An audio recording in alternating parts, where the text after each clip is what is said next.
Husband cupboard clean చేసి 2 months అయిపోయింది అనమాట. 2 months తర్వాత ఎలాంటి సిచ్యువేషన్ లో ఉంది చూపిస్తాను. సో చూసి భయపడకండి, చూడండి ఇట్లుంటది అనమాట. సో మీ హస్బెండ్ కూడా ఇంతైనా నాకు కమెంట్స్ లో చెప్పండి. క్లీన్ చేసిన వెంటనే ఐ మీన్ 1 week వరకు చాలా బాగుంటుంది. దాని తర్వాత మొత్తం ఒకటి కావాలంటే కింది నుంచి 10 గుంజేయడం అనమాట. సో ఇట్లుంటది. మంచిగా క్లీన్ గా పెట్టుకుంటే వాళ్ళకే మంచిది కదా. ఆఫీస్కి వెళ్ళే టైంకి ఏవి కరెక్ట్ గా దొరకవు అనమాట. సో ఆ టైంలో అన్ని ఇది లేదు అది లేదు అని చెప్పేసి దొరికినే వేసుకొని వెళ్ళిపోతారు. సో మీ హస్బెండ్ కూడా ఇలాగే ఉంటారా? సో కమెంట్స్ లో చెప్పండి. సో ఇప్పుడు ఏంటంటే ఇదంతా క్లీన్ చేయాలి. క్లీన్ చేసిన తర్వాత మళ్ళీ కలుద్దాం. బా అయ్యో,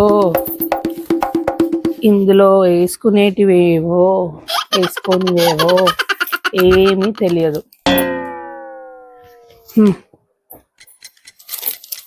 అసలు నాది కూడా కొంచెం తప్పే. వెంటనే క్లీన్ చేస్తే ఇంత పని ఉంది కదా.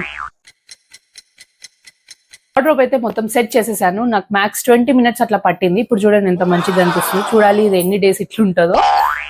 అంతా క్లీన్ అయిపోయిన తర్వాత లైక్ నాప్థలిన్ బాల్స్ ఉంటాయి కదా, అవి కార్నర్స్ లో and middle of the clothes లో వేసేస్తే ఆ ఫ్రెష్నెస్ అనేది ఉంటుంది అనమాట. సో మీరు కూడా అలాగే చేయండి. అండ్ అంతే అనమాట. ఈ వీడియో కనుక నచ్చితే లైక్ చేసేయండి. కుకింగ్ ఆల్రెడీ అయిపోయింది. డిన్నర్ కి బీన్స్ కర్రీ చేశాను అనమాట. సో మా బాబు ట్యూషన్ కి వెళ్ళారు. సో అంతే.